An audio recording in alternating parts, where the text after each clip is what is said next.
Hello, friends.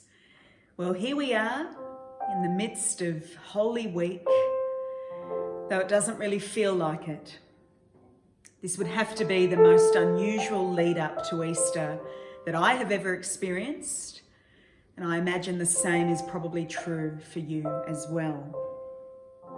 And of course, there is a sense of grief that life is not normal and we're not able to gather as we normally would. There is the shared grief that I think we're all feeling for those in our nation and the nations around the world so impacted by the devastating toll of this crisis. And it brings me to my knees. And it reminds us what it is to suffer and to lean in to the shadow of that old rugged cross that we sing about. I'd like to read from the scriptures. In fact, you might want to look up this reference too from where you are. The reference is Mark chapter 14, verses 32 to 36. Mark 14, 32 to 36. They went to a place called Gethsemane, and Jesus said to his disciples, "Sit here while I pray." He took Peter, James, and John along with him, and he began to be deeply distressed and troubled. "My soul is overwhelmed with sorrow to the point of death," he said to them. "Stay here and keep watch." Going a little farther, he fell to the ground and prayed that if possible, the hour might pass from him.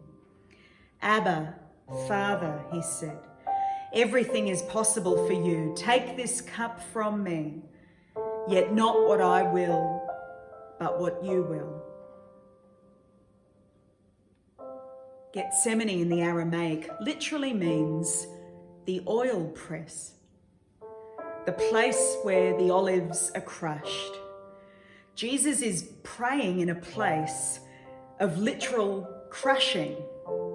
Jesus himself experiencing the overwhelming pressure of his circumstances, spiritually, emotionally, mentally.